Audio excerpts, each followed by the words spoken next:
Hi everybody, Dr. Dan Miller here on the 250 River with Dr. Dan. Welcome to episode 51 as we head toward today's round of days, which is Veterans Day week, right?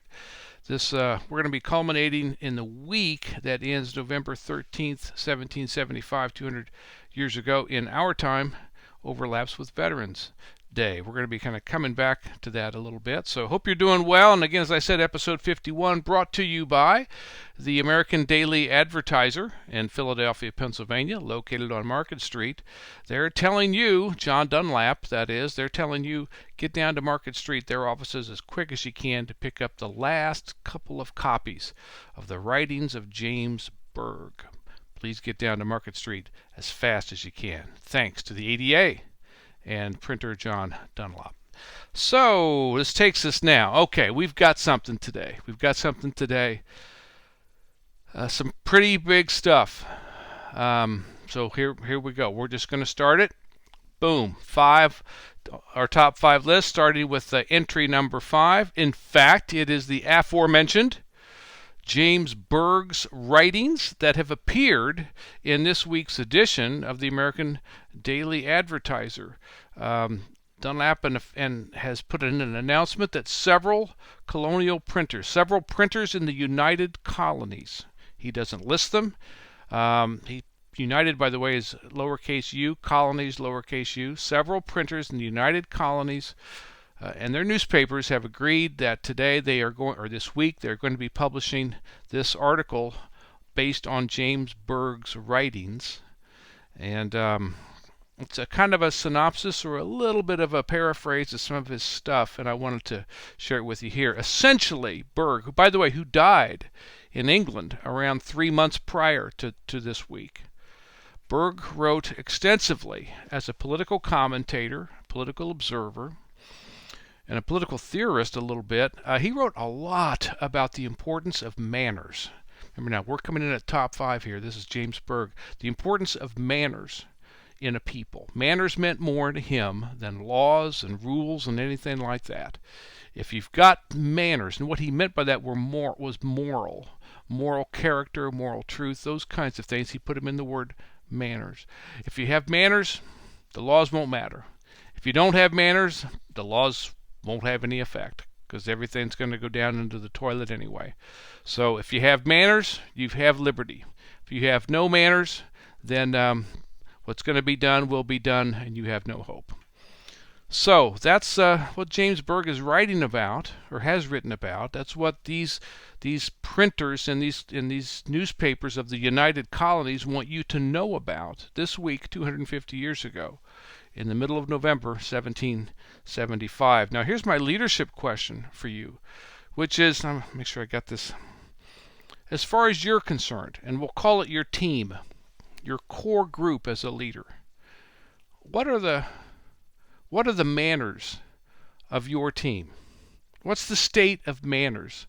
Or to use the other word from Berg, what's the state of morals on your team? Wow, what a question. What a question. I told you this was big stuff today. Let's go on to number 4. Number 4 takes us to Canada, and you'll remember that there are 2 forces that are headed north to ultimately to meet at Quebec, with the idea that it's not so much an invasion as it is a very hopeful and kind of forceful invitation of the Canadian people, the French Canadian people, to join with the Americans, join with the colonies, a kind of a 14th colony of resistance and protest and standing up on our own ness. So they've got a force that's coming up the St. Lawrence River Valley, led by General Richard Montgomery. They have a force that's kind of coming inland from what's now Maine, led by Colonel Benedict Arnold. On the Montgomery front, they've got a success. They've captured Fort St. John. They've gone on up, and they've actually captured Montreal. Montreal surrendered this week. There's a word, surrendered. They didn't say, hey, take us. They said they surrendered. So maybe the invitation is more forced than not. Arnold's group has kind of stumbled onto some villages in the area. They're now better fed, better clothed, just better cared for as they moved closer and closer and closer to Quebec. So that's cause for celebration for them. So you've got two prongs now, kind of doing well after a long slog for each of them to get to where they are. But that's good news for them. That's good news for them. Here's the leadership question for you here. Love this question. Never asked this question before. So we have Arnold making progress now, coming inland from Maine up the Kennebec River. We have Montgomery making progress now, coming kind of up the St. Lawrence Valley toward Montreal, getting the surrender of Montreal. Progress. The ultimate goal, the ultimate victory, is Quebec and Canada joining against England. My leadership question for you: do you think you're a better leader when it comes to progress or when it comes to victory? Oh, I like that. Do you instinctively feel you're more effective in the progress phase or in the overall big victory phase? Great question. Number 3 in our top 5. We have a pair of George Washington thoughts here. Oh, Lord, I love these. Number 3. So, Washington spending yet another week with a million headaches, with a million issues in front of him, trying to get this army of 15, 16, 20,000 guys that are surrounding the British in Boston, trying to get them into a real army, trying to improve the progress, trying to have progress in becoming a real army for this real cause, in the real and right way that he thinks the soldiers ought to be behaving and performing, in trying to have this victory of colonial rights and so forth. Well, he's got this problem because he's got two things he's wrestling with. One are the vital questions and the vital issues that he has to address as the commanding general. But then there's these other things that are important. For example, this week, what do we do with prisoners? We're starting to get prisoners from Montgomery. They're coming this way. What do we do with POWs? Washington said, well, we're going to have to set something up. I can't take the time to do it. Somebody's going to have to go do it. So we got to have a POW thing going on. What do we do with ships, enemy ships that we capture, and the goods that are on them? Who owns them? Who has the rights to them? Who has the rights to the money that they represent? Washington says, boy, we ought to have a legal system set in place. I don't have time to do that. Somebody's got to go do that. So how do we do POWs? How do we do the processing of captured goods, and on and on? How do we do X, Y, and Z? So here's my leadership question for you. Make sure I'm on the right spot here. You got to sort the vital from the important. And I chose those words pretty darn carefully, like I hope to tell you, honestly, I do with all my words. I'm a word nut, in case you haven't heard. So how do we separate vital from important? Vital is my term for the things I have to do. I'm Washington, I've just got to do these things. By the way, vital will be number 2 here in just a second. But we've got these other important things too, and I'm not denigrating them. I may not even know how to delegate them or whatever, but by God, somebody's got to be doing these other things. How do you sort out the vital from the important from a leadership perspective? I told you we're heading to 2, and we've got 2 coming, and it's another George Washington. One of the things he talks about this week, let me get my coffee, sorry. Oh yeah, if you didn't see, yeah, my Maverick cup, you bet. One of the things that Washington is grappling with, he's creating a new army, and that's capital N, capital A for him. He writes it that way. A new army. And these are going to be continental regiments. Continental, capital C, Continental Army regiments. And he's having to put in, and he wants to put in, officers from different colonies into one of these regiments. So it's not just going to be a straight on, we're only from this area in this regiment. It's going to be a kind of a blend in some cases. And he's finding this week that the officers that come from different governments, that's his word, different governments, and he means different colonies, are having a very difficult time getting along with each other. They don't like each other. They don't interact with each other. They don't cooperate. Team, forget team. I'm just trying to get them not to kill each other. So that's his issue. How do we get these units with officers from different governments, different places, different colonies? How do we get them to kind of just be better together? In a way, this feels a little bit like we go all the way back to Berg and his question about manners and moral conduct, and it's not just about rules. I'm not going to say, well, you've got to get along. No, you have to want to get along. You have to see some reason to get along.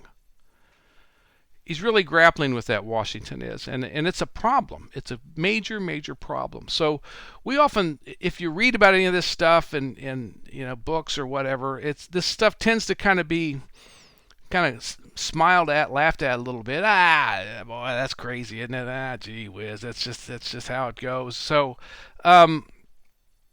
it's not that. It's much more than that. It's much more than that. This is about union, right? And each one of these units is a miniature union. How in the world can we expect to solve big problems if we can't even get in the same unit together? Okay, we're on to number one. Lord Dunmore is the British Imperial Governor of Virginia. He's been booted out of the government, out of the colony. Essentially, he's fled to a ship in the Chesapeake Bay. From that ship, he's been booted out, by the way, by the colonial rights people, Patrick Henry and all the rest.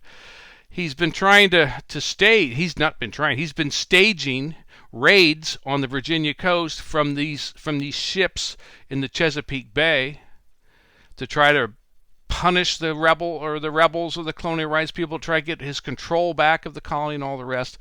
In each of these raids that he's done, he's tried to also stir up the enslaved population in those spots. Come join me, join us, and let's go kill your former enslavers.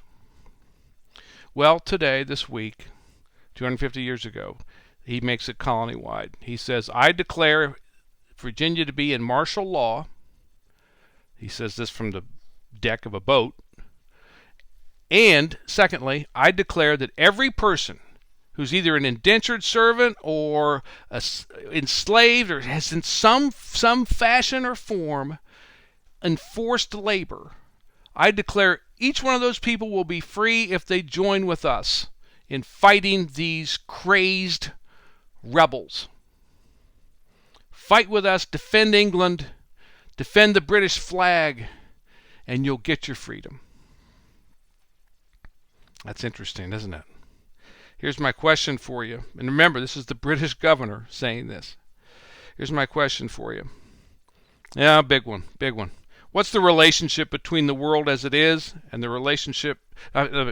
sorry, back up.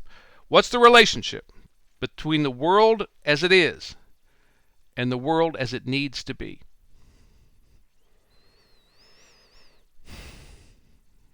I like that. So let's go to the big idea of the week.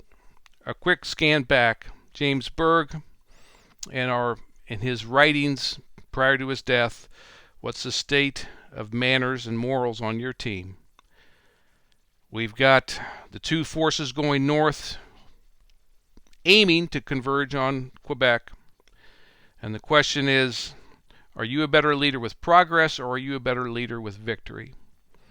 We have number 3 with Washington, and this constant barrage of how do I do this, how do I do that, how do I do this other thing, and how do you separate the vital from the important? And number 2, again with Washington, how do we truly understand each other? I don't even know if I even gave you that question for that. How do we understand each other in truth? That's what he's trying to get these officers to do, is understand each other as Americans. And then finally we go up to Dunmore at number 1. What's the relationship between the world as it is and the world as it needs to be? Now, what's the big idea, Dan? I told you this was Veterans Day week, right? You know that.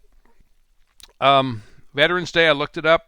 I kind of knew this, but at any rate, begins in 1919. on the same day that in the prior year the World War had come to an end by treaty, the Treaty of Versailles. Actually, no, it's the armistice that starts in November of 1918. Treaty follows that. And by November of 1919, you have Veterans Day declared. It's a kind of a way to honor all the American soldiers who participated in that horrific experience. The first one among great powers that the United States was involved in overseas. So, and we've had it ever since 1919. But what about the Union? Remember I told you, and I'm going to keep telling you, we were a union first and a nation second. Veterans Day is about nation, is about nationism, is about fighting for the nation. But we were a union before we were a nation.